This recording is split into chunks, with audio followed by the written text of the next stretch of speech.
দ্বিতীয় বিশ্বযুদ্ধের পরের কথা বলছি, যখন জার্মানিতে হঠাৎ করেই শ্রমিকের সংকট তৈরি হয়, আর তাই অর্থনীতি পুনর্গঠনে ওই সময় কর্মীদের জন্য দরজা খুলে দেয় দেশটি।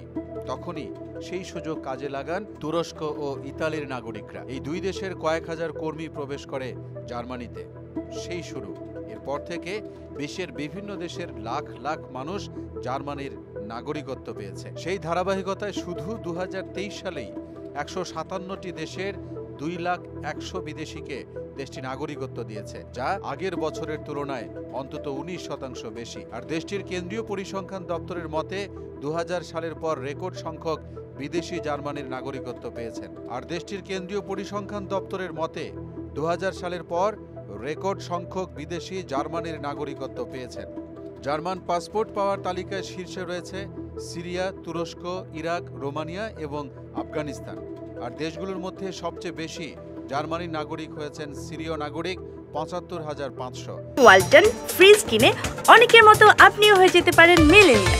সেরা পণ্যের সেরা অফার। এসব সিরীয় নাগরিকেরা গড়ে ৬ বছর ৯ মাস ধরে জার্মানিতে ছিলেন। তাদের ৬৪% পুরুষ। সিরিয়ান নাগরিক জার্মানিতে বেশি নাগরিকত্ব পাওয়ার অন্যতম কারণ 2014 সালে সিরিয়ায় চলা গৃহযুদ্ধ। সে সময় দেশটিতে 2 বছরেরও অধিক সময় গৃহযুদ্ধ চলে। জার্মান নাগরিকত্ব পাওয়ার দিক থেকে দ্বিতীয় অবস্থানে আছে তুরস্ক ও ইরাকের নাম। গত বছর এ দুটি দেশ থেকে 10,700 জন করে জার্মানির পাসপোর্ট পেয়েছেন। পরিসংখ্যান অনুযায়ী যে সংখ্যা দিন দিন বৃদ্ধি পাচ্ছে, জানা যায় নাগরিকত্ব অর্জনের ক্ষেত্রে ইরাকিদের সংখ্যা আগের চেয়ে 57 ভাগ বেড়েছে। এছাড়া 2023 সালে জার্মান পাসপোর্ট পেয়েছেন রোমানিয়ার 7,600 নাগরিক।